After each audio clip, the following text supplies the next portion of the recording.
you about your faith in science as if it means the same thing as their faith in God. And it's two completely different things, completely different word uses of the word faith. So, but it is interesting, Marshall. I mean, my brother is a theologian, and he's also a minister. And so we've had this conversation also. And some of what you're saying sounds a little like him. It's like the mystery of it, right? The community of it. The fact how much help it was to him when he had some trauma in his life. And he also ties it in with his love of physics. What does he call it?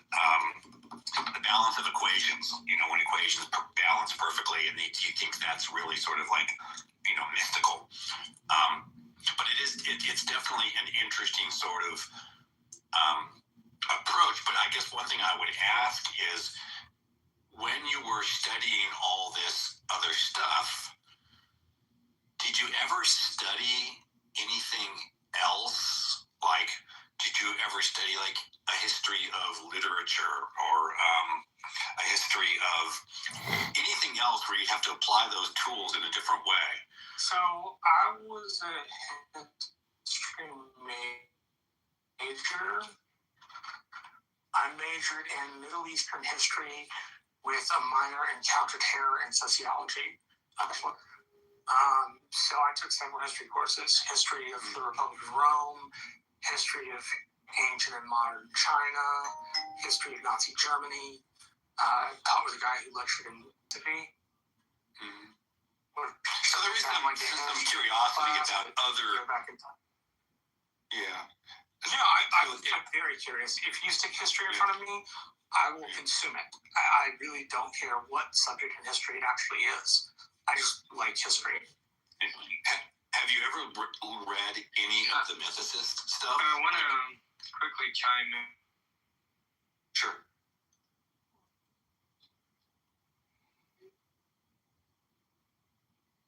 You're muted, Alfonso. I don't know if you know. Yeah, I think I might have been breaking up, but I wanted to quickly comment on this notion that when people say, well, you have faith in science, it's no different. I think foundationally, the human experience is very similar, right? It's never identical. But where the difference lies is that our faith or our belief or our trust in sources comes from scientific process, right? It's a process that has been tested. But the way we look at the information, the way we read a scientific text is not that dissimilar to the way a believer reads the Bible. They might say, no, I know it's not a science book, but the authority that they see in it and the truth that they find in it is very similar. So I think from a human experience, we have to be honest that it's pretty much the same. What they're missing is what I was missing when I was a Christian, which was, why should I read any other book? Why should I find any other knowledge if the Word of God itself is here? So I really didn't feel motivated to researching much outside of it. And I would assume that the majority of Christians do that as well. But the book tells you to do that too, right? I mean, that's part of my problem with it. The book says, faith is belief in things without evidence. And science says faith is belief in things with evidence. Yeah. And that's fundamentally different. Exactly. But I don't think it's neuropsychologically different. Okay. Because the experience they're having within that is, the authority that they see in it is very much akin to the way we are reading it and we are experiencing it, right? We're probably going to have less mystical experiences and moments of awe, right? We're going to be a little bit more analytical and mathematical. But at the end of the day, the way our brains work is we've been conditioned to take a certain authority for granted, like blindly almost. And then when we come across someone who believes differently, you can't deprogram the person because it's a linguistic it's linguistic neural pathways that are like ingrained there, and half of it they won't understand, half of it they won't connect. But at the end of the day, the experience is the same. That's why we can't really agree or convince each other.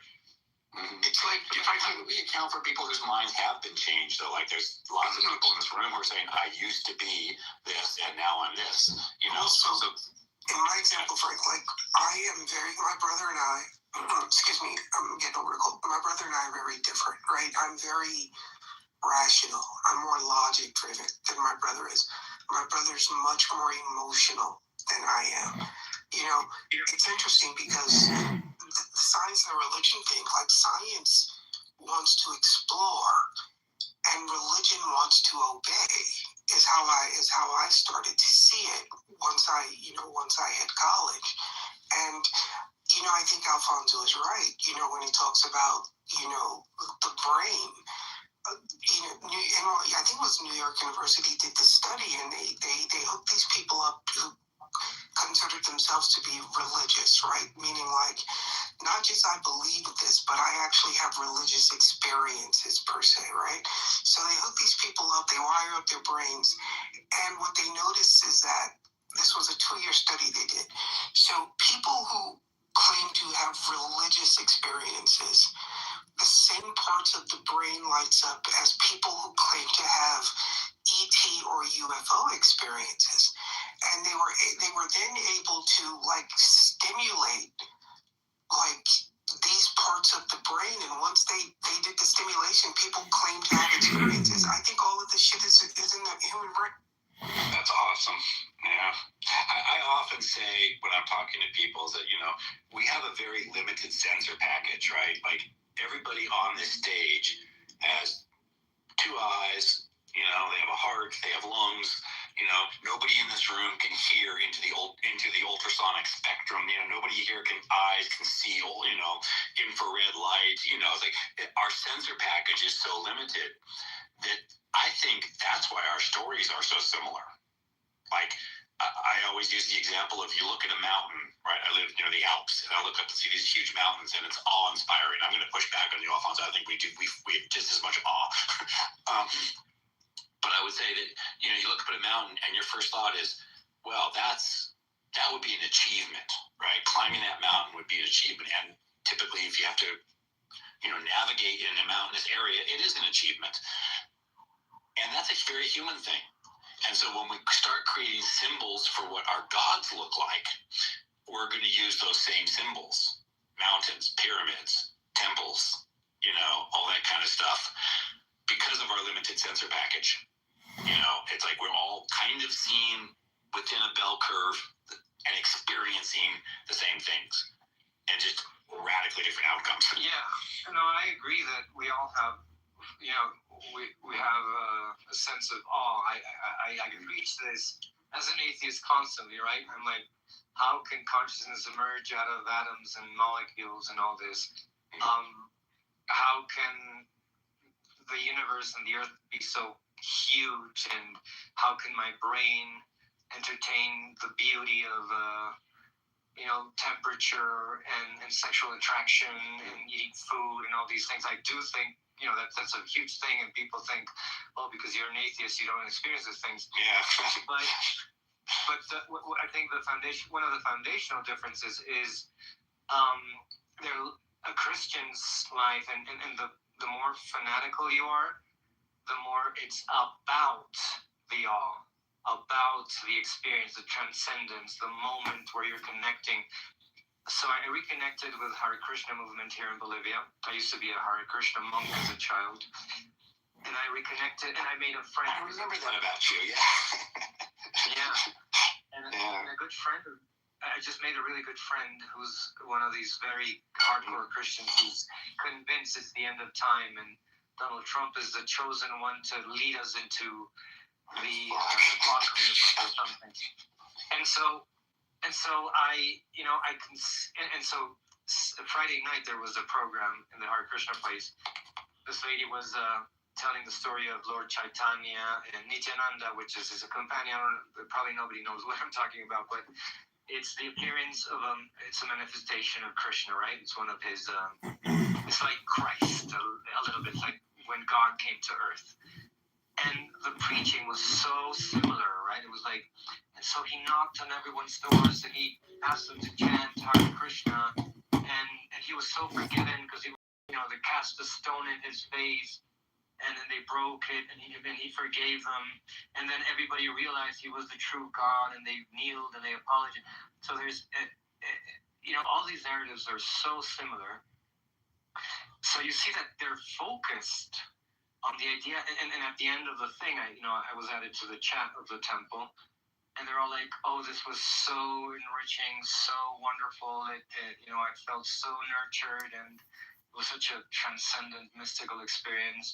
Same thing with Christians, and which I think is like Alain de Botton said in his video, Atheism 2.0. That's what we're missing as atheists, right? We don't have a moment where we can create this addiction to truth and wisdom and science, and yell out, "All hail Einstein! All glories to whatever Newton!" And then, so I think that's that's why I said they're really, really focused on perhaps not being in awe, but having that the experience of being in a group, in a tribe where you're supporting each other, which everybody does in a concert. Will say, like when atheists talk, I'm like, yeah, I still do that. I go to a music concert, or I go to a lecture, or I do this and that, but it's not as similar to going every Sunday, once a week, and then even sometimes during the week to a Bible study and spending 20 minutes, half an hour, praying and connecting with yourself and meditating, right? All these things are really important, and we dismiss them as if, it was like, yeah, it's superstition and bullshit. I don't care about it. I think one of the main differences, the fact that, at least me, I myself, and most of us here are very much about logic, and yeah, we care about emotions, but there's something foundational in humanity, which is that oxytocin releasing ritual, which makes you addicted to your group. And actually, I don't know if it would be good, better or worse, because we would probably become more tribal and start hating religious people more. But that's foundationally a difference. I would just push on one thing, and that is that if you are a creator of something, I say a musician, and you do have to work at your craft. You can't be a musician and not practice, for example. You do get that recurring sense of awe, and that sense of craft and awe, and on an ongoing basis that you wouldn't get from just going to a concert once every couple months. But the performing as a musician also, it's like when I'm performing, it's very transcendent. Performing is, but it takes that weekly work also. So I think maybe there is something about whether you're creating it or just experiencing it occasionally that makes a difference too. Well, I'm a music theater actor, so I know the experience, and it does a very similar thing. You connect with the people, you perform, emotions, you transmit stuff through music, through dance. So I don't think we're that. One thing that we keep pushing to each other is atheists are this, atheists are this, when the overlapping between the different tribes and labels is a lot greater than the differences. Sometimes. I think most of the time. I don't know. I suppose maybe if you choose your audiences carefully, but if I look at the world written large, I'm kind of going with what Daryl says. It's not looking good out there. It's not looking generous towards humanity at the moment. And that is one thing that a lot of people would argue, and I'd be at the front of the line, that I absolutely do not choose my audience carefully. My audience is anybody and every. Yeah, and I think that's where we meet each other, because I stopped asking people for their labels, for their beliefs, for their politics. And when I engage in a conversation just about our daily lives, our work, our hobbies, all these differences in this, oh, you're an atheist, you're an asshole, or you're a theist, you're a superstitious guy, falls apart. And the world shows that.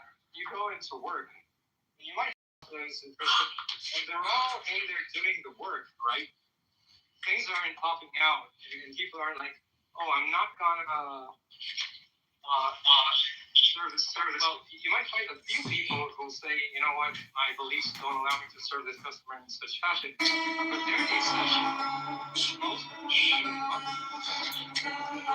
you see, like, yeah, I'm serving everyone, creating space,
scientific data, the more it becomes normative, because we start to describe human behavior, causality, nature, and it very well tells me that first and foremost, why should I punish anyone unless, traditionally, yeah, we need to punish each other or put people away in jail.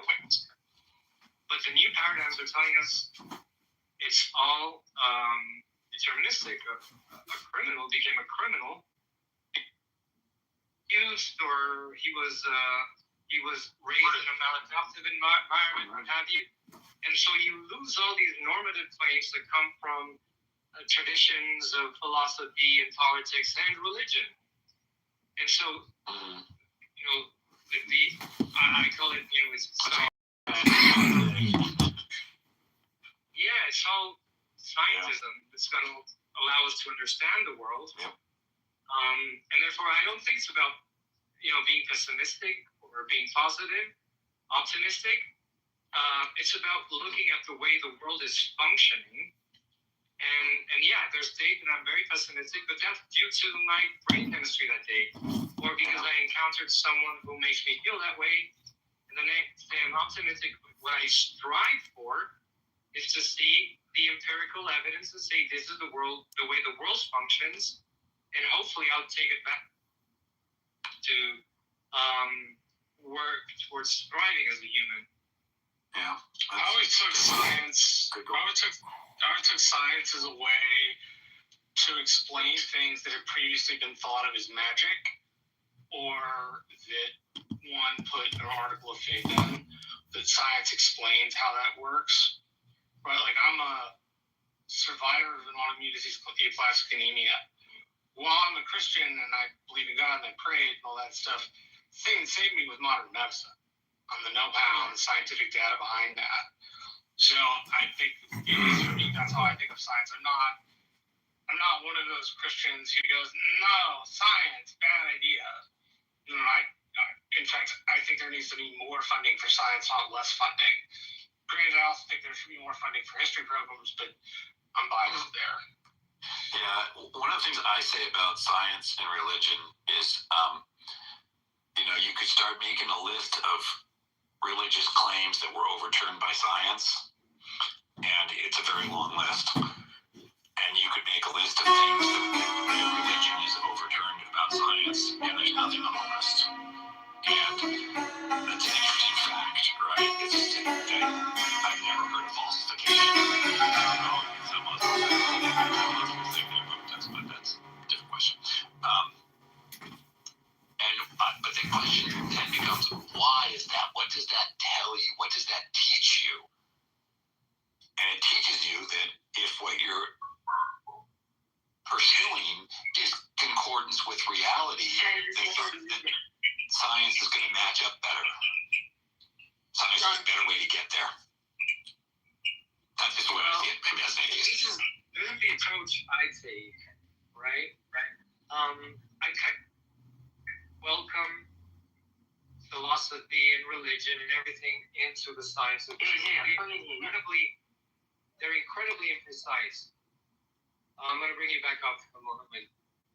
They're incredibly imprecise. They have tested the world. They've for example, for generations, someone started taking their neighbor's property, sleeping with their neighbor's wives, and that created conflict and murder and what have you. So they came up with a law that said, do not covet thy neighbor's possessions, right?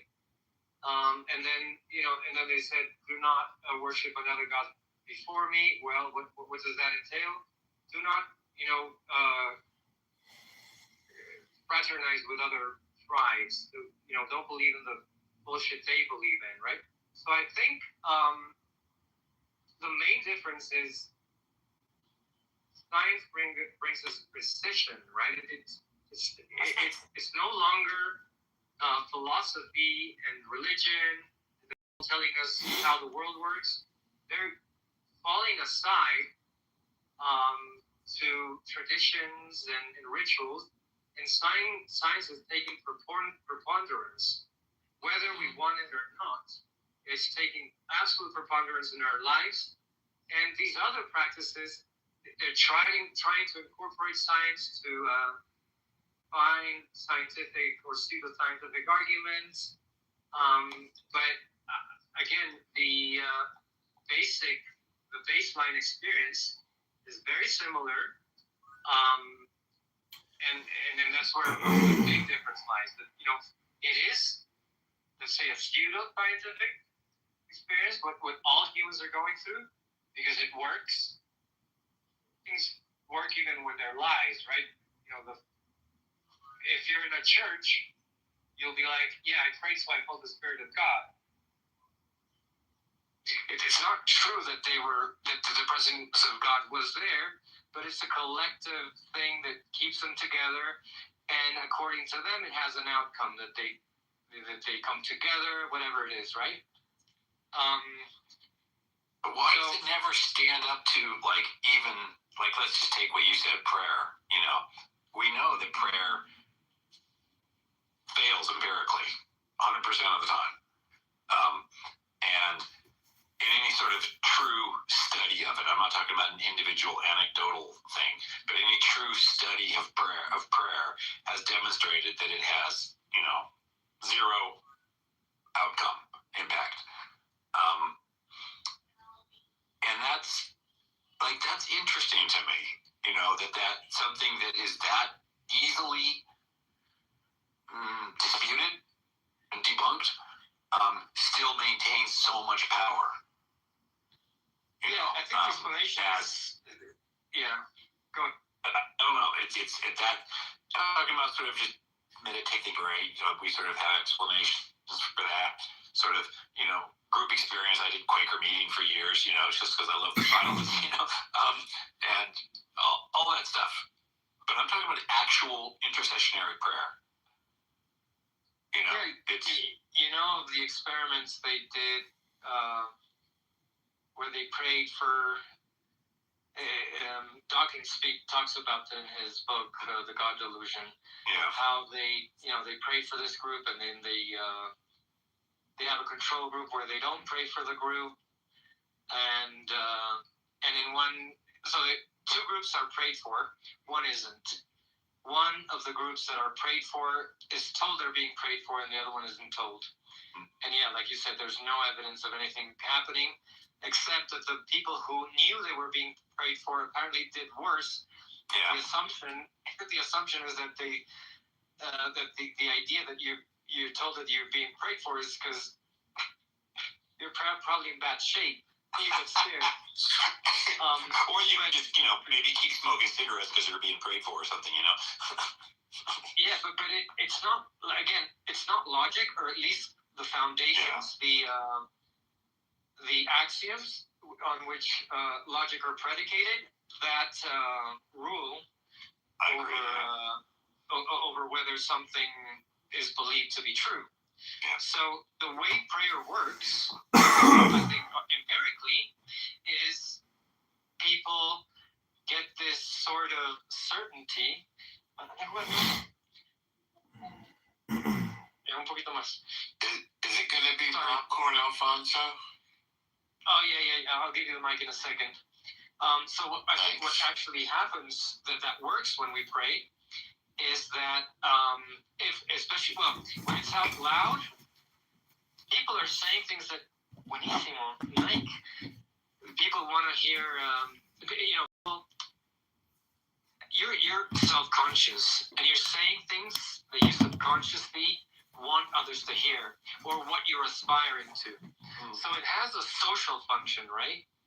Now, when you're praying on your own, it's a similar process, but you're speaking to the several people inside your mind, right? Because you think that there is a God listening. So prayer does have an effect, just not the supernatural one of, like you said, provoking, owning a car, or finding a parking spot, or becoming a surgeon,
Which I think we all acknowledge that individual human intelligence is not the superseding or greatest power of the universe.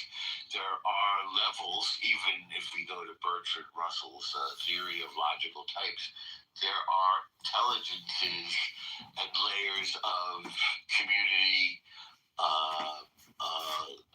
political organization, and even at country level, there are events that can only be regarded as miraculous. We've just been through a few years of war with the Jewish nation. The Jewish nation, winning over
God that can be derived through sort of algebraic theorems as Spinoza's ethics are. I recommend them to everybody. Incredibly brilliant, incredibly persuasive. Also in medicine, regarding prayer and so forth, I remember asking my pediatrician friend about this. I think it was cardiomyelitis, something that one of the kids in my son's class had. Like, oh, this kid's only going to live a few years. He's got this disorder. And birth defects. This kid had a lot of issues, although he was a very happy kid. And I said, so what's the deal with it? How does the parents deal with this? Because even the fact that my friend's kid had this was disturbing to me. He said, well, weirdly, now this was a kind of a, this idea that there's secular Jews and non-secular Jews is a misunderstanding. There are Jews who sometimes proclaim their secularity, but they do many of the Jewish rituals anyway, because they're also part of culture and tradition. Everything from food and keeping kosher to resting on Shabbos or fasting on Yom Kippur. Anyway, he was one of those kinds of Jews who went to synagogue just maybe a few times a year. But a Jew has a Passover Seder like almost every Jew does. And he said the ones that get through it are the Christian. He was up in a non-Jewish area of New York near Woodstock. The families that cope with it best are the ones who are believing Christians, because that's the kind of people that were up there. Norm, are you going to your play? Can't hear anybody. What did the woman say? Is that the background noise? There you go. Okay. You're playing. Everyone's leaving the room. I know the answer. People are very I think you know the answer to the question. Everybody likes their play. So of course I am. So if you want me to wrap it up, I'm not going to do so. Alcohol is a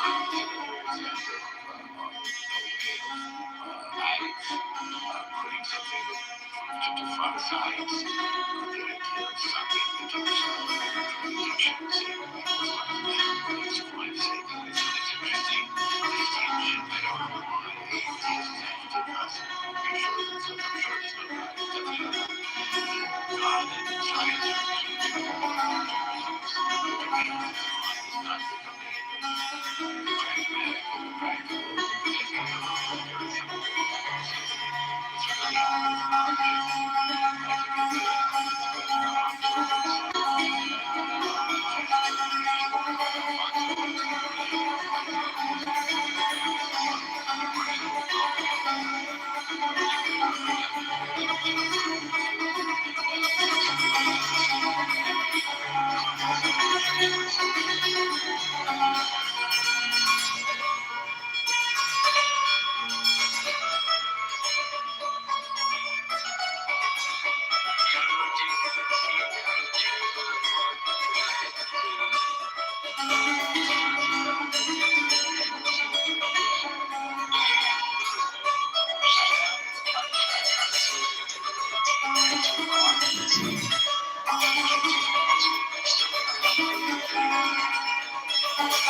this friend of mine, this Christian friend of mine who I'm hanging out with these days, we're colleagues, we're trying to do some business together. He's like, all the signs are there, everything is, so whatever happens in your life, you interpret to be the fulfilling of a prediction or something. Well, I think that, let's see, I think about prediction, like any one of us here could come up with like prediction about pretty much just anything, like I could say, like I predict that in 12 days, somebody would eat a sandwich, in California or whatever. We can do that. Anybody can make those kinds of predictions, but people don't really care about those kinds of predictions. They're not really teaching us anything. They're not telling us like what's right or what's wrong. They're not giving us any new information.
I'm just curious. Sorry for the interruption.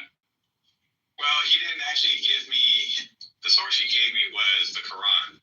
So I don't know exactly when the particular passages were written. I don't remember what the passages were in the Quran, but he repeated it several times to me, so I remembered it. About the battle and stuff like that. I thought, well, I didn't really fully understand like why I didn't feel compelled like at all by this. Like first of all, I went to go look up the battle, and it turns out like the commander of the Roman forces was one of the greatest generals that Rome ever had in the history of Rome. So I'm like, wow, that doesn't make this very surprising. The greatest general won a battle. Like greatest Roman general won a Roman battle. Who was the general? Seemed very surprising. Like Aetius. I don't remember. I don't know how to pronounce the name. It's like Aetius. It starts with an A and ends with like US. It might be Aetius or something. You can look this one up. I'm sure I'm probably misremembering. Oh yeah, no, I'll look it up when I get home. I'm driving. By the way, I know it's totally off topic, but news hot off the press. Sydney Sweeney has turned down $5 million to post to Playboy. Sorry to interrupt, please.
Sort of.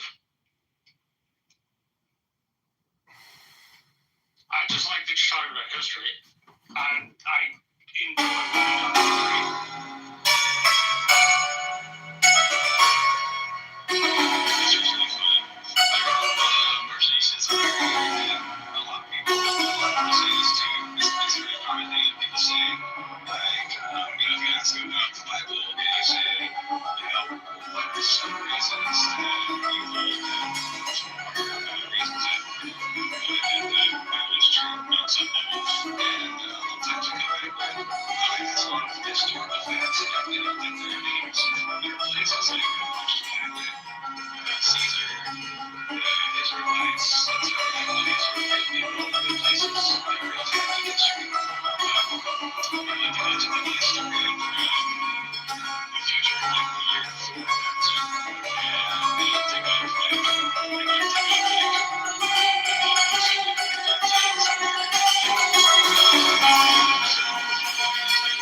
Spiritual foundations, because under those premises, it makes huge sense. Like,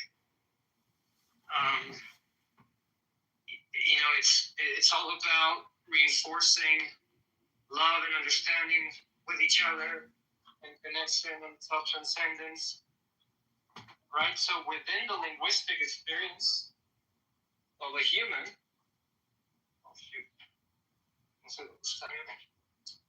within a human experience, it's very logical, I think. But when you bring in science, it starts to lose. Typically speaking, I think. Sorry, again, the Bluetooth thing. Scientifically speaking, it starts to lose ground.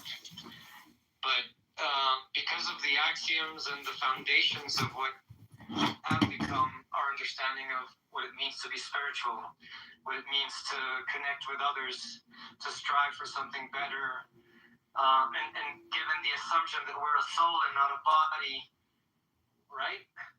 And that's, I think, what something atheists, I don't know.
This isn't my only election strategy. Obviously, playing music all day long is not a great political communication, but it is great relaxation. And I believe voters make their best decisions when they're deeply relaxed.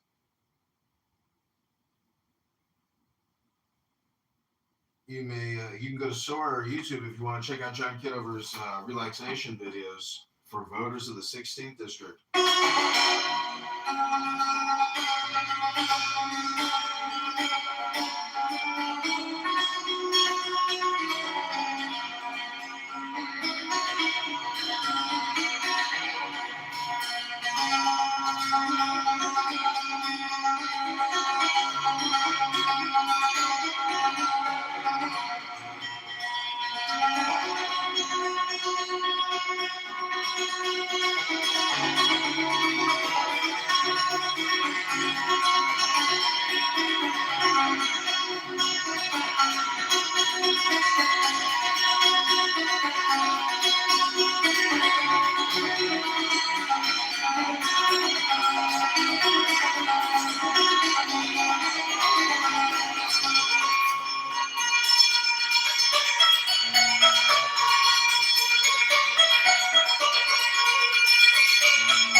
So I'm creating clips of these little 2-minute pieces, 1-minute pieces using the Santor.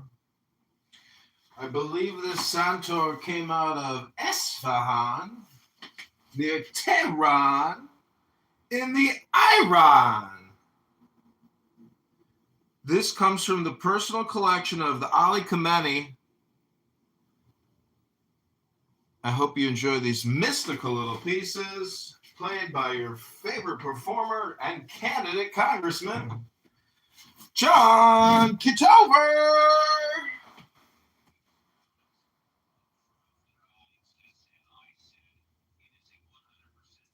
There has never once been a scientific experiment to prove or disprove God. And she asked me, how do I know that she's not what she says she is? And I says, because of that fact.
Christians that actually do believe that God is literally real, but I think for the majority of them, that's not the power that religion has.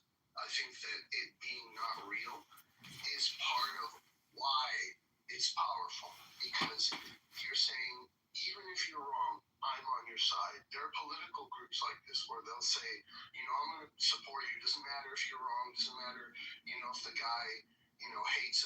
race of people. I don't care. I'm supporting you because I'm on your side, right? It doesn't matter if it makes sense or not. And I think this is why there's never going to be a breakthrough to that side, because they're not following the same goal as you. You're here looking for what's true. They don't care. For them, it's what's the benefit. It's not who's right. It's not what's right. It's who's right, right? If, for example, that other group, to actually challenge what they believe will require going against certain groups of people, will require burning their affiliations, and it seems kind of I just don't see a breakthrough. Like I think that there can still be really good discussions. Like, for example, a question I heard that I really like and I'd like to hear tackled is that even if God is not real, when it comes to human history, humans have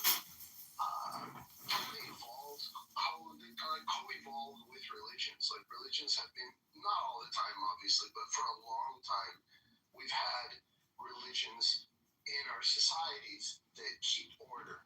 I don't know if you've heard this one before, but I'd like to hear what you think or anyone else thinks that religion is a part of humanity in the sense of it helps people make decisions, even if the decisions aren't themselves very logical. Like, for example, the marriage one is a great example. They'll say a man or a woman doesn't have to understand why it's important to be monogamous. They only need to fear the consequences of some bogus God punishing them if they're not. So, what do you think about a lot of beneficial things that humans do? Do you think that humans are capable of doing things if they don't have a religion to punish them for doing it? Or you think that the modern person in aggregate, they don't need that? They can absolutely make those decisions. They don't need the hocus pocus anymore. What's your position on that one? Well, my answer is you literally asked 5 different questions in the past 30 seconds. So my position is, if you would be so kind, why don't you ask the questions again one by one? I'd be more than happy to give you my position. Oh, you can pick your favorite one, but I'll pick one if you want me to. I want you to. I can answer one of them. Sure. Well, you know what, Elliot, go ahead, please, by all means. Please, Elliot. I like the last question. Do we need to have consequences for our actions from, like, the way I interpreted your question was, we need consequences for our actions from, like, a divine authority.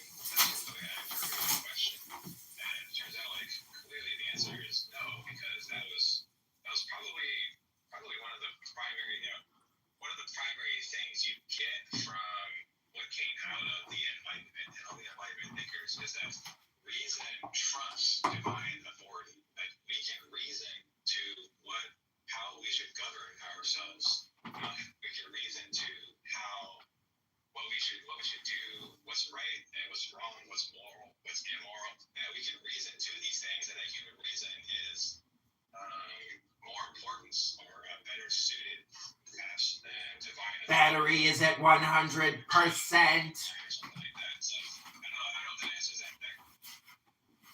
I agree with you. I think it's possible. But what do you think about people in aggregate? You think The meta Wayfarer 2s, we're now recording. falls in terms of population? It's called a Santor. Now we are free. Is that a question for me? Yes, this is Hans Zimmer. This is the new Hans Zimmer performing for you new Hans Zimmer music. I hope you enjoy the show. Like the live stream, share the live stream to your X account, to your Meta story. We are recording new Hans Zimmer, the new song, the world's famous. Now we are free. The free, no, the free. Right, wrong. You give them the tools for how to do that, and you give them the evidence. They can figure it out by themselves. I can't actually, it's difficult. But that doesn't mean that this will always happen. That doesn't always happen. This is naturally grown Illinois cannabis. Certainly modern humans Now, smoking is not healthy for you. It's very damaging to the body. And if, you partake, I suggest you play some music. Do something productive with the additive chemical to the bloodstream, to the brain consciousness. Hello? If you want to talk or just popcorn, just preferably 1% at a time.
Never had one lesson. Because there's no evidence. Well, it's not that there's no evidence, it's that a lot of the evidence that we do have, like anybody can do a Google search on prayer studies. So there have been studies done on intercessory prayer. Okay, this is the kind of thing that I'm talking about.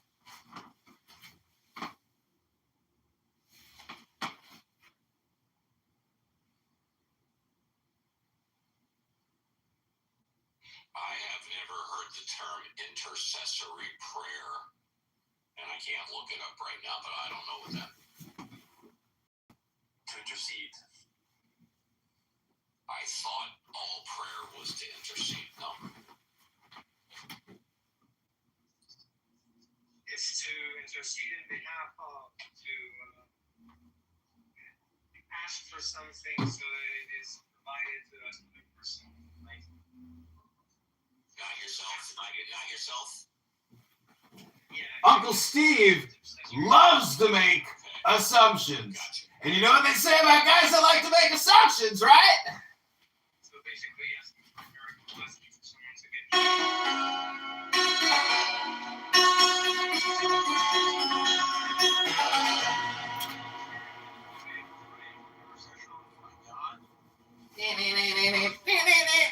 The Roman Catholic Church or the Episcopal Church, we don't have any intercessionary beliefs of saints.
else's cancer to be healed, prayer has no effect on that.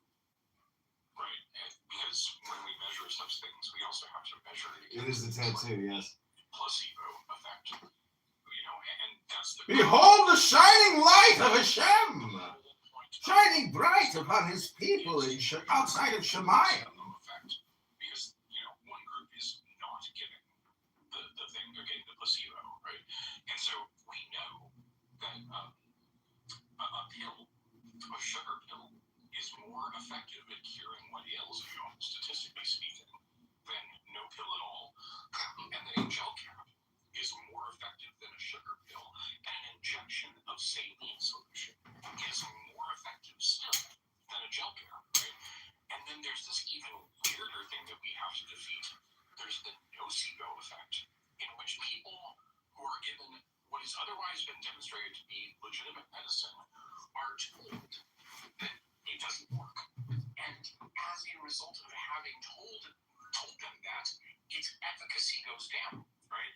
So there's something going on with regards to mental health and physical health.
I was just going to say that not only do I practice, maybe to a fault of enunciating, I have learned to choose my words very carefully, and sometimes I enunciate, which is not favorable to other people. This is because I've been misquoted so many times that I have to choose my words very carefully. So when people later on, today, tomorrow, next year, paraphrase when I say, no, I didn't say that, I said this. Bottom line, fine, and I'll say it differently so I won't enunciate. Positive mental attitude helps physical recovery. Documented fact. Yes, he was a proud graduate. I love you, Steve. I didn't mean to criticize you in any way. No, and I say he's okay. Teasing you, loving Okay, you tease away. Sorry, T. A proud graduate of the Howard Cosell School of Speaking, right? Ladies and gentlemen, boys and girls. Right? Look at that little monkey go. Hey,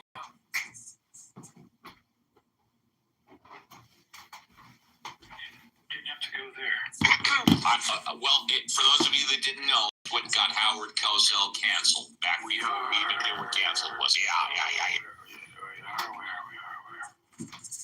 I wanted to say something about what Marshall said, that Catholics don't believe they can talk directly to God. They have to go through saints. That's not true.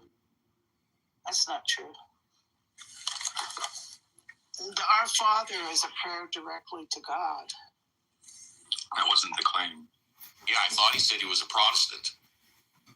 He said that Catholic, but he was saying that Protestants, aren't supposed, they don't have prayers to the saints, but Catholics do, and because they don't feel they can pray directly to God. Isn't that what you said, Marshall? I thought his statement was whether one group thought they could talk directly Okay, to this God is John Kitover running for the 16th district of Illinois. Right in Canada, this is the Sun Tour, dedicating this song to all the voters, residents, constituents, and fellow citizens of the 16th district of Illinois.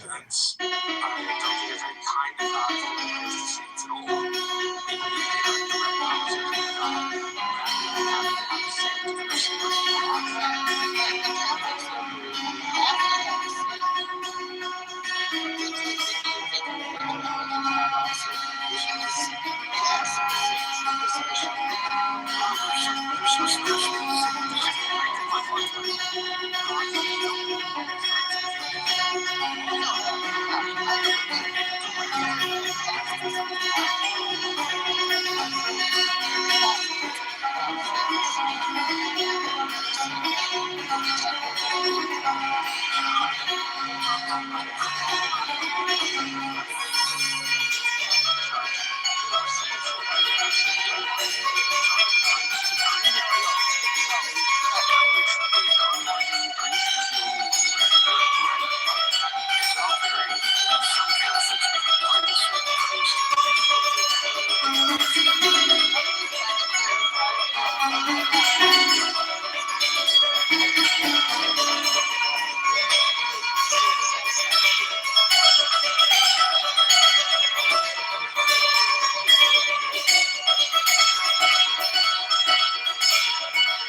Psychological benefit from the placebo.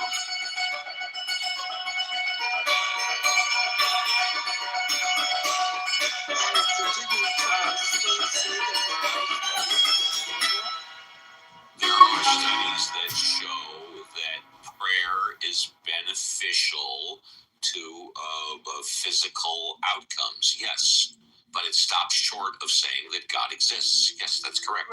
Right. Yeah, medical researchers, because the placebo effect is so damned effective, right? If it weren't so effective, we wouldn't need things like the double blind, because that wouldn't be the thing we're trying to beat. But we're trying to get over that statistical average of just telling you things are going to get better, right? And also the key thing to point out is the prayer for others has no benefit. There's no efficacy to prove that actually. You know, when I've had a couple of surgeries in the past, no secret. When I went into surgery, I went in with the idea that I have total 100% confidence in my doctor. I'm doing the right thing, and this is the best thing for my health at this time, regardless of if I go into surgery, because I have a positive mental attitude, because confidence in my doctor and myself, or because I believe in God, and because I am faithful to God. God is on my side. Either way, it creates a positive mental attitude. That's the way I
think.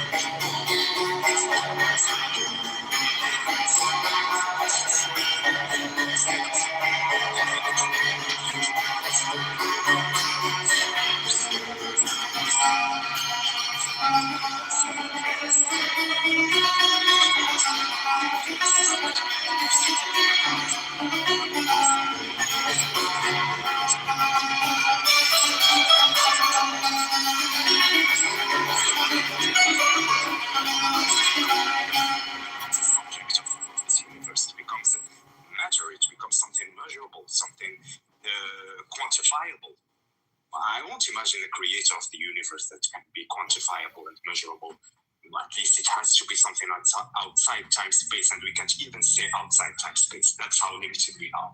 So, yeah, for my religious friends, my family, I think it's not really interesting to try to prove your creator or the creator you believe in. Well, that's my true sense on this subject. Yeah, I said that earlier, that it's not important to them if it's real or not.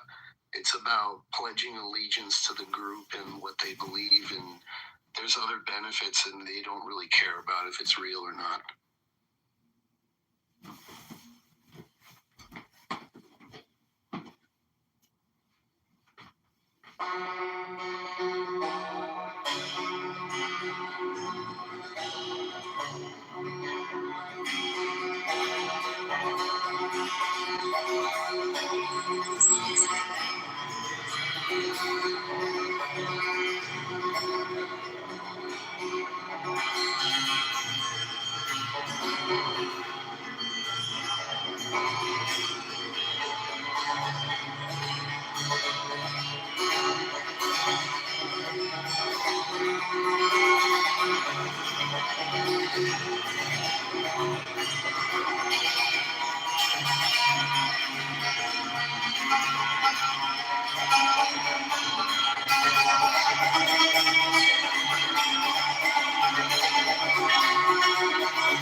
Psyche of the human beings, and that may be a greater proof that all the religions were maybe invented by humans to have that psychological well-beings in the darkness of the forest, or the dangers of of nature, of the human condition.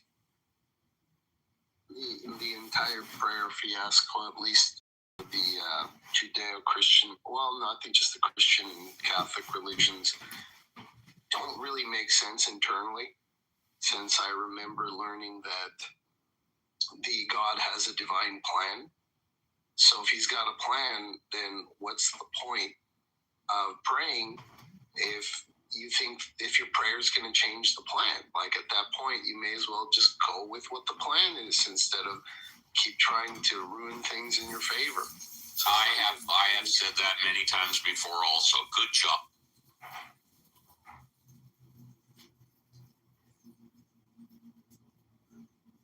But Steve, the way you say that makes people angry.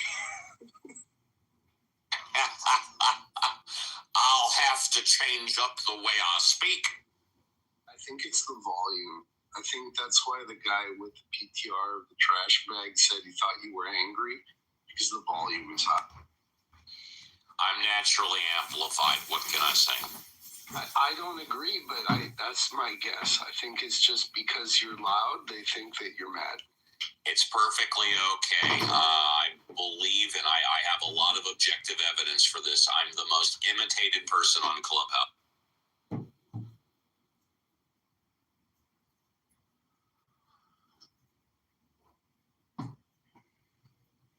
Aside from Donald Trump.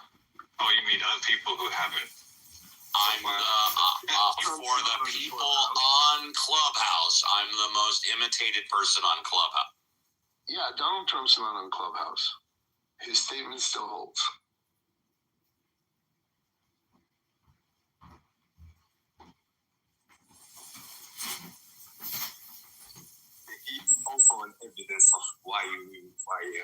why states and political entities perpetuate religious institutions. I will double check on that. Religious institutions. Look how useful they are. You can have votes, you can have support, you can have anything you want as a politician if people believe you are representative of some sort. Even the king can have him a picture with the religion. They say the divinity on it. That's the king of France. So correct me if I'm wrong, but I remember looking up that there's a positive correlation in birth rate with religiosity and a negative one with atheism, and that bothers me. Repeat that. There's a positive correlation with human birth rate and religiosity, whereas there's a negative one with atheism and human birth rate. Yeah, you mean people that believe in God have more kids? Yes. I've heard that claim before, but I haven't seen the actual studies. Well, frankly,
They have the right to strive for financial freedom. I say it like that. But again, that comes at the price of not having or not being able to bear the costs of biological and financial costs of having kids. That may be unfair, but that's a fact. Women suffer more in making kids. I put it like that.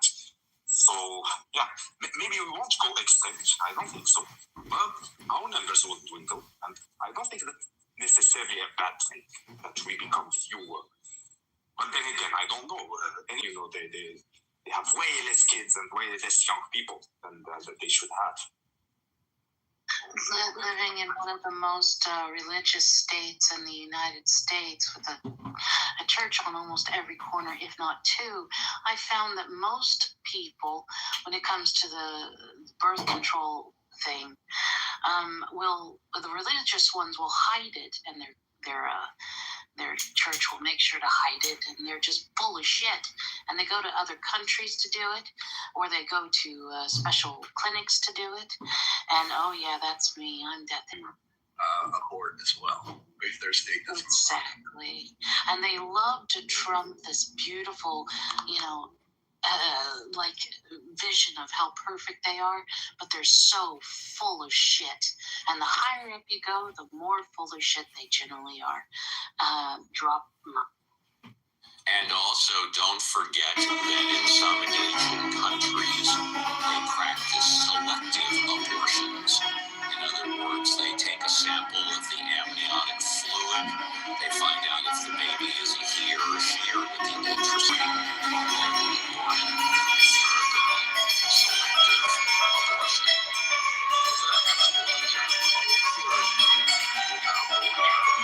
I'm not sure, but it's a documented fact that in Asian countries they practice selective abortions.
Sell off the daughter for it. But if the calculation there of benefit for having a kid in your life, what if that is really one of the bigger elements and not really the theism and the atheism?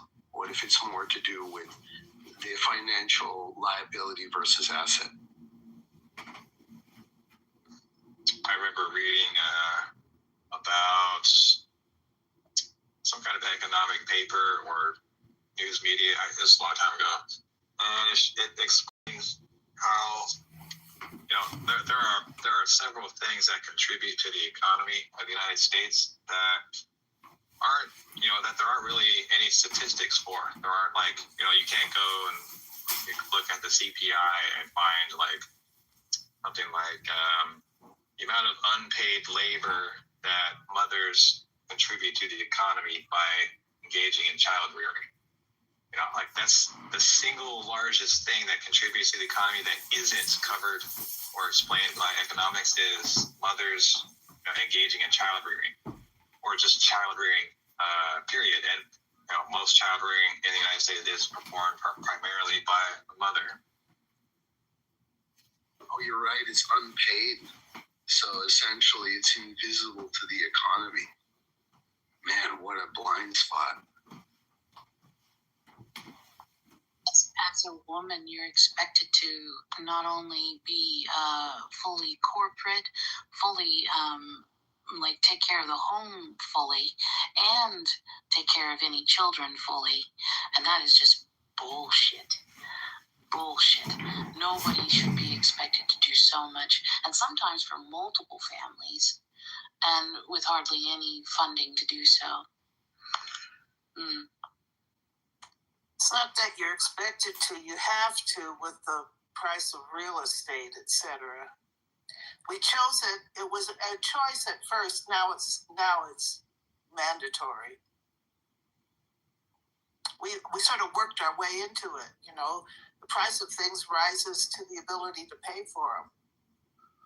Actually, no, it doesn't rise to the ability to pay for it. It's the greedy assholes at the very, very top who set the price and corner the market who affect the whole thing.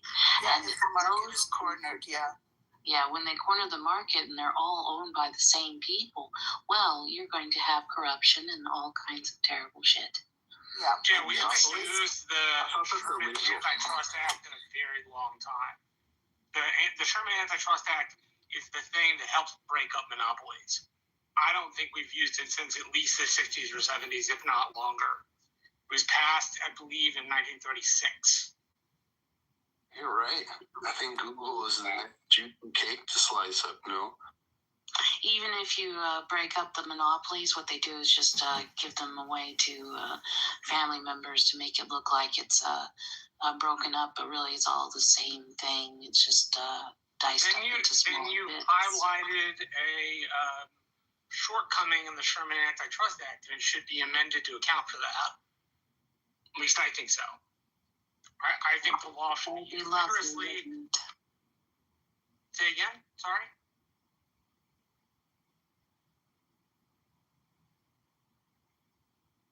Right, I didn't hear the last thing you said. What was it? It would be lovely to hold account to all the trillionaires and billionaires who mistreat their workers on a regular basis. But we all know that that is rarely done because they have so many lawyers and loopholes that they can do no matter what law is changed, and they're all in cahoots. So good luck. Sounds like you think it's pretty hopeless. If you know anything about economy and how people act when they have power, and you've sat in those circles, you sure will have very little. See, I'm on the exact opposite end. I do local politics, campaigns mostly, and that has shown me the power of change. What enough people who are concerned can do to make their area better. I grant you, changing law on the federal level takes a lot of time and a lot of money. And it's not one of those things that happens overnight. I'm more glass half full than glass half empty. Have you ever been homeless and expected to figure out how to navigate in a system that does not reward you for merit, but class? No, ma'am. I have never been in a place where... Well, I would suggest that you do that because then you might understand the people you're trying to help. I don't know about being homeless, but definitely go investigate and interview them. I already do that. I got at least 5 homeless friends that I check on. So I'm aware of the fact that people can't afford homes. I have just been blessed and lucky enough to never live in that situation. I'm glad that you're the one representing all of us, including those who are downtrodden. because certainly somebody who doesn't have any kind of inkling of what it's like to navigate that certainly is the person to be in charge of it all. Yeah, I wasn't suggesting I was in charge. I was just saying we had two different ways of looking at the issue. You seem to look at the issue as a glass half empty. I look at the issue as a glass half full. I mean, that's not You're not really just saying different in- anything other than I'm being negative and you're being positive. That's not like saying, hey, I might investigate on what actually is going on in my community and be a part of that part, rather than just being on my high horse and saying that I know everything and I've never lived the experience. And when somebody tells you who has lived the experience that you might want to check into it, that you just tell them to not be negative, well, go fuck yourself. How about that? Yeah, hold on. I've gotta interject. Aurora, you're a total sweetheart. I love you in more than a clubhouse way, but telling a mod to go fuck himself is not appropriate for this space. So that's just a warning. Again, I love you, but let's try and not do that thing. My apologies. Questions. I at least two questions. So there is a long history of very capitalist, free open market countries, free elections, slipping into tyrannical rule. The primary functions of this were the where money flows upwards and centralizes. So breaking up monopolies is more of like, not so much stick it to the rich man merely because they're rich, but it's more like, hey, I like my country, I want it to stay around for a while, sort of thing, Yeah, that was my point, right? Like I don't know, my head frame is like, what? I think things can still be changed. I guess I hope so. That's my main point. I have a view that we can still change the things. I know the big change takes a long time and a lot of money, but that's not a modern thing. No. The founders designed our system to be that slow. That's right. It's slower than it should be, but it's meant to be a slow system so everybody can deliberate. Right? As a professor of mine said, you want a fast government, get a dictator. Yeah. That's the best option. Yeah, I think I cited this just a little while ago. Something like 50% of all democratic countries in the last 100 years, I could be wrong, it might even be 20 years, have slipped into tyranny. And there's no exceptionalism to any country whatsoever. So it's fully possible up here in my country, Canada, or in the United States for that to happen. Now, tyranny will look very different country to country. Some places more extreme than others, right? But there's no guarantee. Yeah.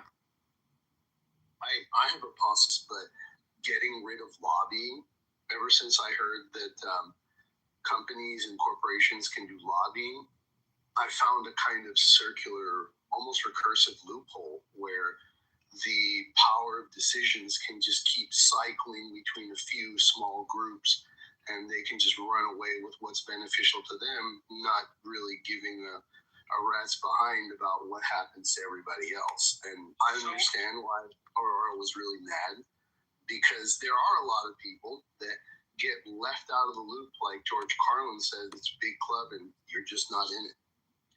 Yeah, I'm going to suspect, I don't think you meant what you really said, because what you said when you want to get rid of lobbying means that you don't want anybody talking to any government officials, just basically cut off all communication for your opinions, thoughts on an issue. What I suspect you meant is that you have deep concerns, as do I, about how much money is included in lobbying and whether or not that money should be capped out by individuals. It should have more legislation regarding corporate financial lobbying, and we need to get more. We need to get the financial and more. There's a loophole I see already. And the loophole is if you want to make it a cap per person, what stops them from just hiring a bunch of people on their behalf secretly? And then you're talking about the financial aspects and also. Marshall, just let me set it up, and I'd love to hear your. I'd love to, because Marshall knows more about this than me. And what it really comes down to is lobbying by PACs, political action committees. Also, arguably, money's coming from out of the country that are directed towards PACs in the country, and then the financial aspect. But Marshall, since we're on this topic, Marshall, why don't you spend a couple of minutes talking about it? I think we all, including myself, could learn. So there's already in individual caps, there's already a cap on whether you can donate if you're a foreign country.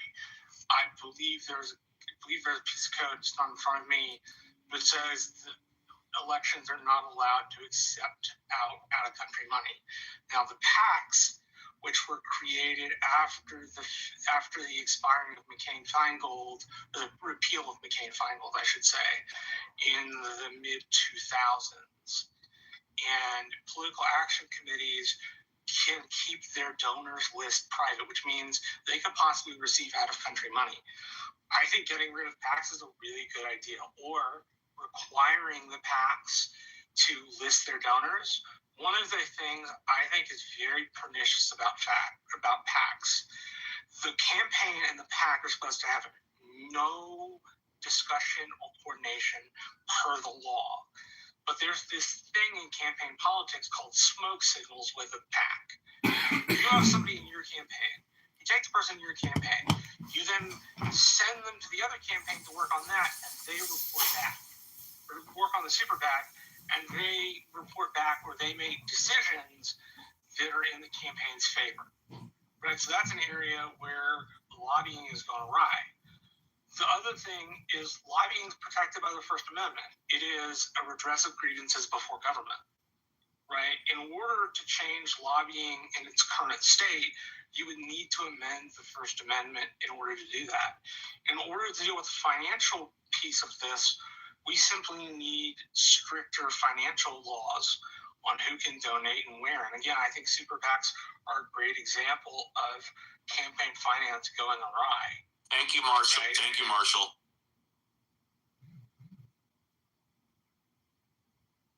All right, thank you for the opportunity to speak up here, but I got some things to do. So everybody have a good day. It's been a pleasure. Hope to see you back soon. Yep. Hopefully nothing bad happens to anybody, but, who knows? See ya. You got it. Nothing bad's happening to me. Yeah, I agree with what Marshall said. The lobby is a process of democracy, but what you can do is to strip the government. You encouraging that? Encouraging what? Stripping the government. Okay, let's hold on. Let's get our terms correct, because I don't understand.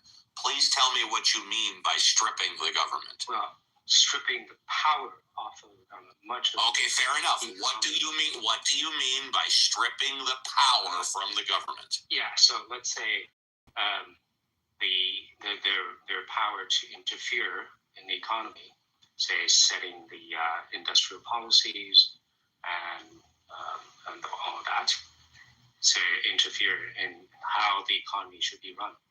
Okay, subsidizing industry, giving the tax exemptions for certain people, but not for other people. Okay, so again, this may be me, but it frustrates me when people say a whole bunch of different things and then I have to try and go back or whatever. So let's talk about one thing at a time. The last thing you said was subsidies. So you don't think the government should subsidize anything? Is that what you're saying? Correct. Okay. What about welfare? No. nothing. Okay, nothing. What about food stamps? No, nothing. Nothing. Okay, you're in favor of the government subsidizing nothing. All right. Nobody. I completely understand. I also completely disagree with you because I think that is part of government's responsibility to help out the citizens when in need. I absolutely think there has to be many more checks and balances and accountability for the subsidies and monies that are spent, but I'm absolutely in favor of reasonable subsidies. Okay, what else do you mean by stripping the government's power? Yeah, so much of the regulation in the industry. Regulation. Yes. Are you saying that the government should not regulate anything? Well, in the regulation, when we say regulation, is mostly about the. Are you saying the government should not be able to regulate some things, but be allowed to regulate other things? When I use the word regulation, I mean the industrial policy. So let me just put it in I'll tell you the details, right? So instead of okay, so it's okay. You just want me to let you speak for a few minutes and then whatever. You don't want to deal with it one point at a time, right? Right? Yeah. Knock yourself. No, have a good time. Knock yourself. Cool. Thanks. So basically, what government should do just only two things. One is the protection of private property rights, and then two, uphold of sanctity of contract. And in the event that there are cases, corner cases, edge cases, corner cases, that the private property rights cannot be clearly demarcated, then the government steps in to manage that. That would be the only corner cases. So in the realm of protecting private property rights, we need the military to protect the whole country, and therefore protecting the private property rights of Americans, and then against any foreign enemies. And then domestically, internally, we need just robberies and violence and all that. So we need a judicial system, police, and all that. And then, of course, the judicial system upholds the sanctity of the contract that people have with each other, and that's all. Hanson, you can hold on. Hello, Hanson. You stated your point very clearly, Matthew. Rather than calling him a communist, why don't you address one of the issues that he raised and argue against that? I think that would be more beneficial. All right, so, right, but you did. Yeah, the answer is you didn't hear him right because he just talked about what he felt should be regulated. Okay, I assume, Hanson, that you'd want other things regulated as well, because in your country, I'm going to make like a health food brand and make trillions of dollars. Nobody's going to regulate me. I'm going to start compounding protein powder out of my backyard with dirty hands. And What? Can you speak clearly?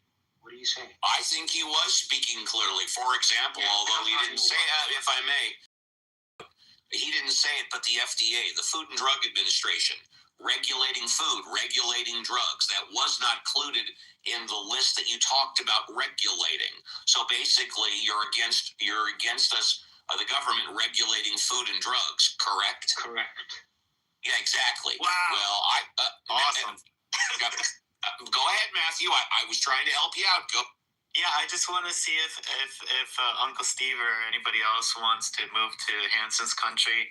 We can sell crap and just make a whole lot of money because nobody's going to regulate us. Well, I think we need an FDA, no question. Yeah, I think so too.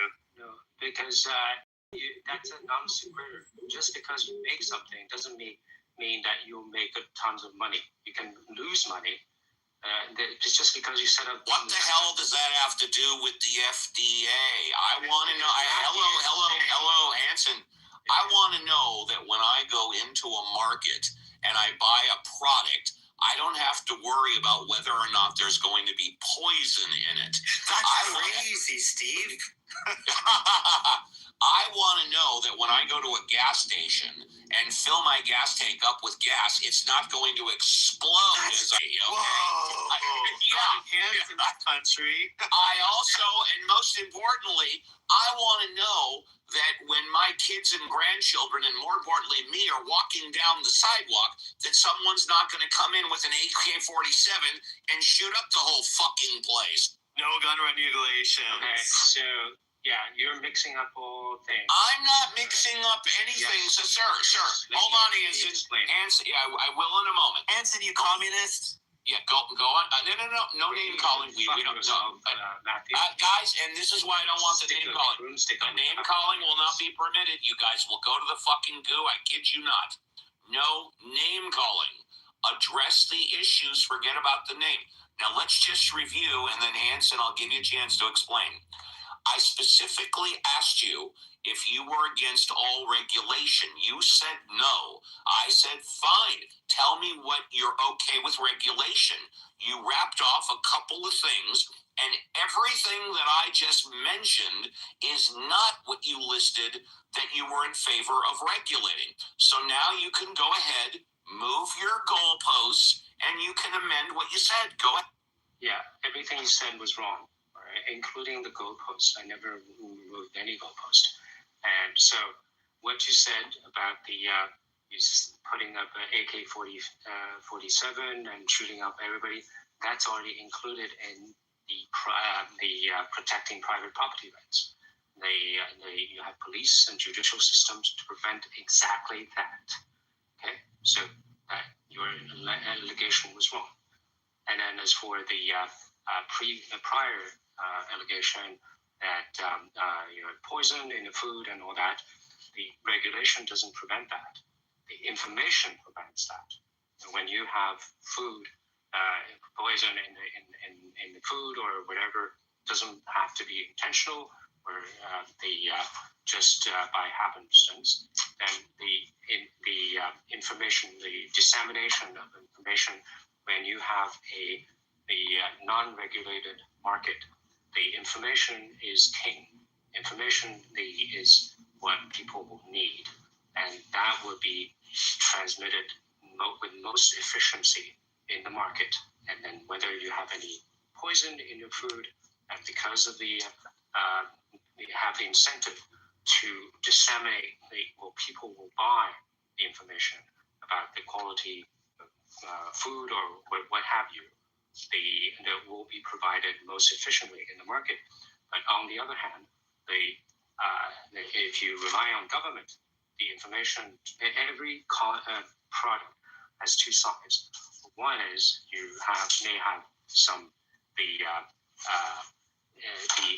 pose some negative side for the from the product, but the other side is it may solve problems that that exist in the market. Say, take the example for medicine. If you prevent the advent of medicine onto the market, you have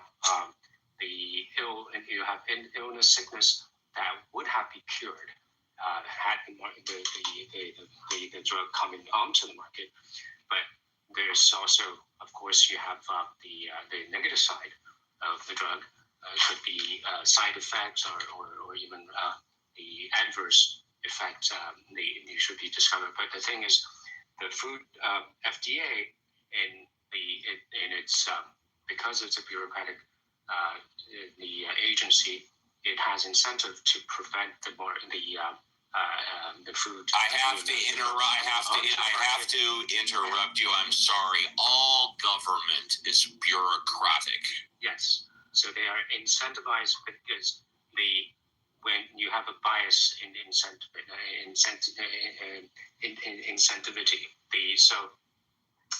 when they do allow a drug coming onto the market, if it is good, they don't get the bonus or blame for it.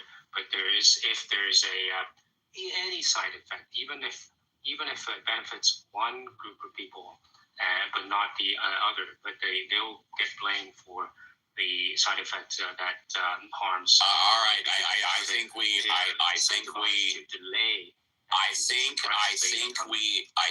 we got your point, Matthew. Matthew, did you want to respond? Hold on. No. You hold on. No, you hold on. You hold on. Go on mute. Please go on mute. Please. I'm not done yet. Please go on mute. I've asked you twice now. Please. I've asked you politely. Go on mute. Yeah, that's one more point to make. All right. So obviously you can't follow simple directions. You know, you got chance one to talk for a long time about what you wanted to say. Matthew came in. I gave you another chance. We got your point. If you want to talk again, you can. You'll have plenty of time to speak. I guarantee it. But I have to control this somehow. So make some notes. And then, Matthew, if you want to respond, just don't call them names, but respond to all the issues. Take a few. Well, one thing that kind of comes to mind is the Tylenol murders. The FDA wasn't in there to stop those initial murders happening right away. But my concern is, Tylenol, massive company. They really did try to do their best to cover everything up. But the FDA and political and the containers, especially if you're dealing with massive products like that. One problem that I have with Hansen's, if there's no regulation, no FDA, is these very large companies can use leverage within the media and the amount of money that they have just to cover themselves up and none the wiser, right? So I don't know. I understand. I do think the government's super inefficient. And Hansen, I know you're not a communist. You're just easy to troll. I'm just fucking joking around. All right. So, if anybody, Elliot, please go ahead. I'm going to bring Hansen up. Hansen, please wait till it's appropriate. I'll bring him up if he's still here. But go ahead, you guys. Okay. My point is more about against the idea of the government not intervening, no subsidies whatsoever. This kind of extreme take on things, or what I think is extreme, at least. And where's Marshall? I think Marshall would really appreciate this. The founders repeatedly over and over and in different ways and in different conversations with each other said and reinforced repeatedly that a republic can't survive. It can't survive if large numbers of citizens are economically dependent or structurally excluded. It can't survive if that. Somebody 15 minutes ago said that 50% of all democratic government. But the reason why this is important, they argue, is because dependence destroys independence, and independence is necessary for liberty. Liberty requires independence, and independence in turn requires material security. And that's why the government should intervene when citizens need help. They should offer. Yeah, I don't know where you got the independence requires subsidies. Subsidies imposes the Federalist Papers, the letters between Adams and Jefferson. They're there. What did they say about subsidies? What did they say about subsidies? You're just twisting it's the most grotesque distortion of logic. Independence requires you to be independent, not be sucking on other people's teeth. I don't think it defies logic to help people when they need help on a temporary basis. I don't know why that defies logic.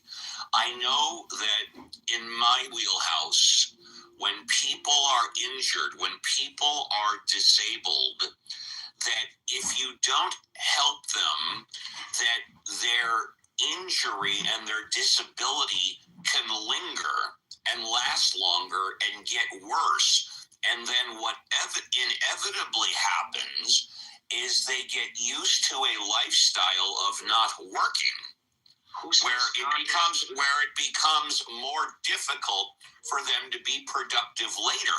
On the other hand, if you help them right at the start and let them know that we are doing our best to help you get back on your feet so you can be a productive member of society again, that they end up being productive quicker. So I don't think it defies all logic. I completely disagree with you. No, this is a defy logic because it doesn't say the independence doesn't mean the subsidy.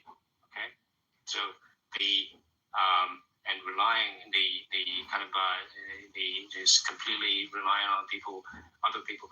The helping that doesn't mean I'm not advocating lifetime welfare.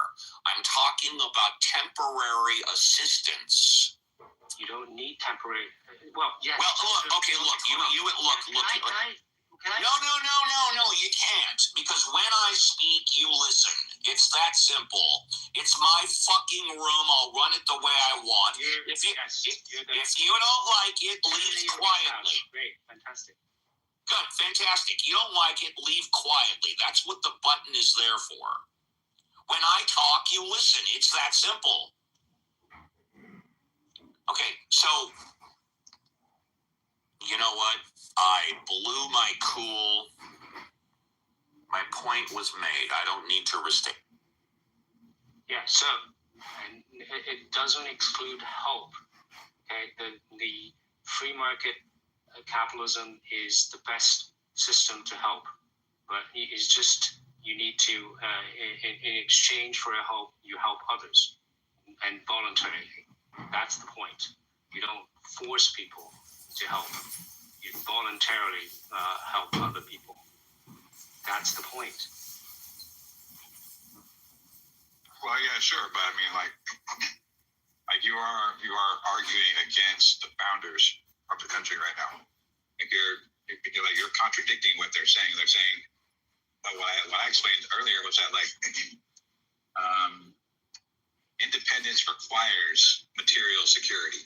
Okay? Independence requires material security, and liberty requires independence. And a republic requires liberty. Okay, you can see how these are necessarily linked. No, because you don't. You're right to say logic. You're right to say that. Well, the founders didn't talk anything about subsidies. You're right about that. It's my inference from what they said to subsidies. Words in founders' mouth. Okay, and then it's not logically. It's a non sequitur. Your whole thing, your logic of what you said was completely false. The material security, yes, material security comes from independence. When you have a free trade, the material security will flower from that. Will comes as a consequence of independence and freedom to trade.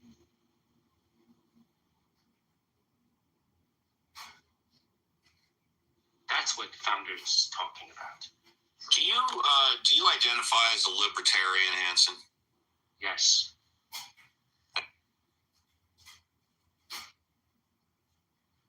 I had a feeling, because everything that Hanson described is, well, I'll coin it pure libertarianism. It's probably the furthest, it's probably the most purest form of libertarianism there is before you get to anarchy, which is no government at all. You got it. At least the smallest government there should be.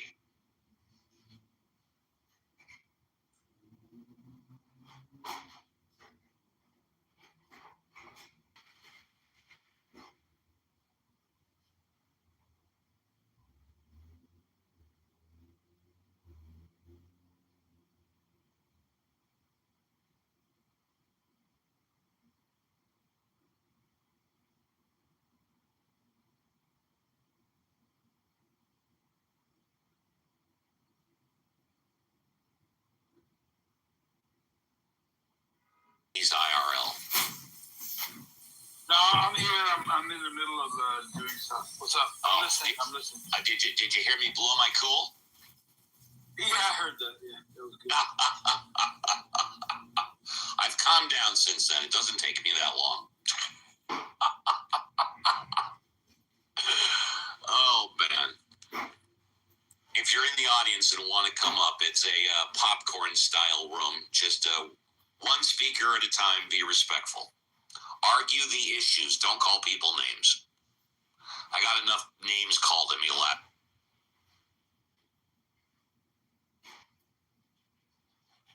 Yeah, what was this room? What happened last night? What room was that in? I just opened up a popcorn room. It lasted for a couple of hours. This one person came in and accused me of being a liar, accused me of worshiping the devil. Yeah, I'm a devil worshiper. Because you went there. Yeah, and I said, I haven't been in that room. And they say, yes, I said, did I speak? No, I just saw you on stage. Guilt by association. I said, well, yeah, I didn't know it was a Church of Satan room. And I go, I don't worship the devil. Go into every room and tell them that Uncle Steve is an atheist. They go, and she goes, well, why do you want me to do that? I said, because I'm a numbers whore. Thank you.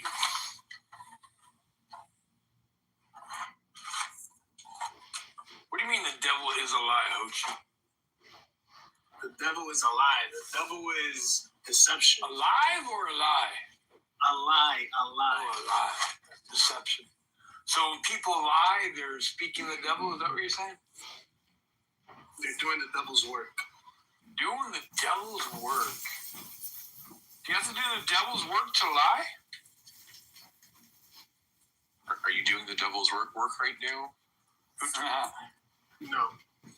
It sounds like it. I am what I commonly refer to as making the rich richer.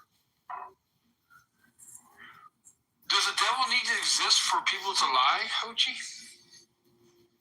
I don't know. That's a weird question. I'm not going to lie to you. Why is that a weird question?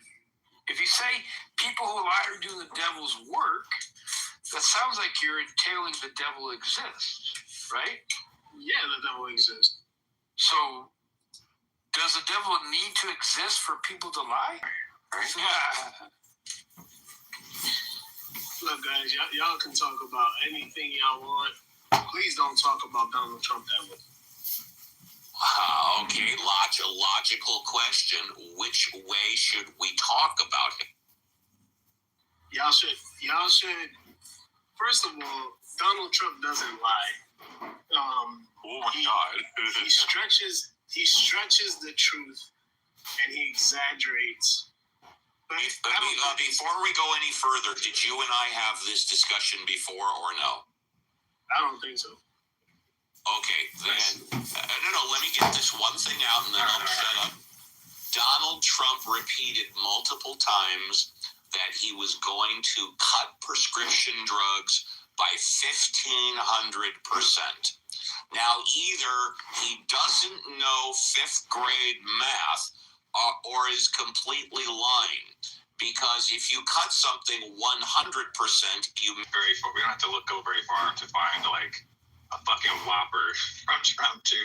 I think it was it today or yesterday? He said, referring to the Epstein files, he says that the Epstein files absolve me of any kind of wrongdoing. They absolve me. He says I'm vindicated by the Epstein file, by the release of at least the ones that have come out recently. Do you think he's telling the truth there? You can go to justice.gov/Epstein. And you can look. You can just type in Donald Trump, and what will come back are thousands of entries just that have Donald Trump's fucking name in them. Those are just the ones that are not redacted. Okay. Do you think he's telling the truth there when he says that the Epstein files have absolved him? That doesn't mean that he was guilty of any wrongdoing just because his name comes up in the files. That doesn't mean that, because he was hanging out in the same circles as a lot of people that were going to the island. I mean, he's a billionaire. It was nothing but billionaires that would go to these. But that wasn't the question. No. Okay.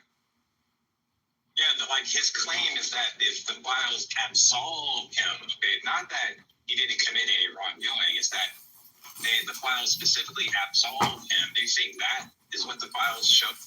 The files absolve him most likely because although his name comes up a bunch of times in the files, it's not showing that he was participating in any. Oh no! You didn't understand. It implicates him by circumstance. So it doesn't absolve him. It implicates him, right? Implicates him how? By his name is mentioned hundreds of times. It documents a ongoing relationship with Epstein from 1999 to 2000. Is that against the law for him to have a relationship with Epstein? An ongoing relationship, imply, right? Yeah. So wait, if it implies that Donald Trump, but implies what, right? Like specifically? Just because it has his name, like what does it? It implies him. What does it imply, though? Yeah, that he was. That's the whole thing, right? It implies that he was working and associating with a criminal. Yes, it clearly does not absolve him. That means it clears him of all wrongdoing. It does the opposite. Yes, it absolve means it proves he did not do anything wrong. Epstein. What is it that he did that's wrong? Well, I can tell you what's claimed, if that's what you're asking. Yeah, but Claimed. Wait, hang on. Before you involve him. It does if it doesn't show that he did it. Stop! Oh my God. Hochi doesn't get it. It implicates. But it doesn't show that he did anything wrong. But it does. Hang on. Stop talking about wrong or right? The point is, this guy said, if these files are released, they absolve me, right? They do not absolve him. They implicate him. Right. Wait, you're acting like that. You're acting as if just because his name comes up in the That files demonstrates that he was Implication. involved. Not Implication. right. All we're doing is Hochi needs to learn vocabulary. Hochi, look up the word absolve and look up the word implication, then come back and talk to us, please. Because if it were to absolve him, what the files would say, excuse me, that is correct. That's Exactly incorrect. what Because absolution would mean. they could have had a relationship. You're interrupting me in mid-sentence. That is exactly what absolution would mean. It would say that he cannot have been guilty of this. Instead, what it does is it implicates him through a ongoing relationship with Epstein from 1999 to 2000. And T, we don't even have to go to step 2. I think we should stick on step 1, and that is Hochi. When absolve means essentially he's proven innocent, that the documents prove that he did nothing wrong.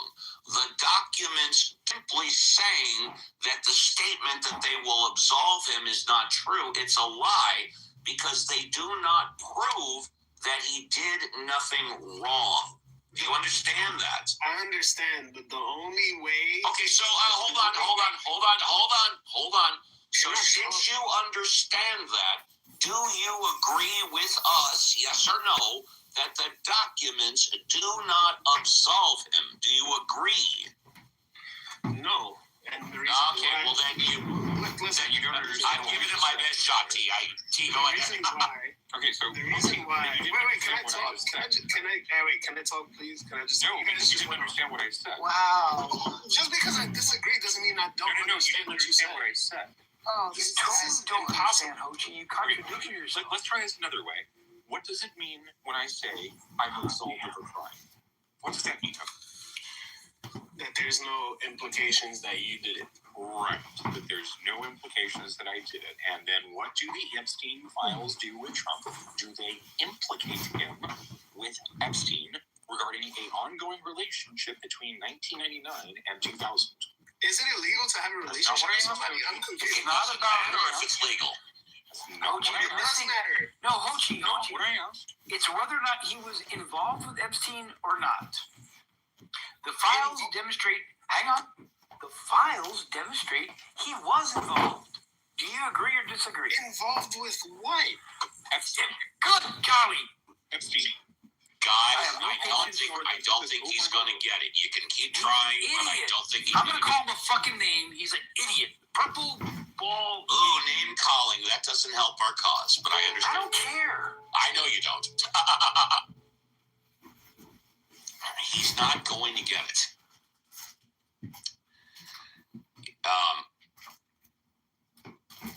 And there's only so many times that I can bang my head against a wall where I just throw up my hands and say, there's nothing that I can say that's going to convince him otherwise. I've done my best.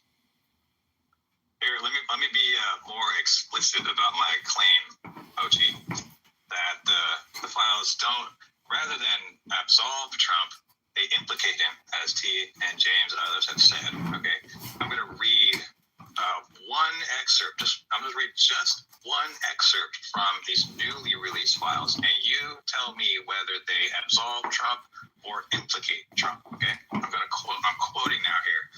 Complainant followed up after a call with NYPD officer regarding her previous tip, reporting that she was forced to perform sex acts when she was 13 years old.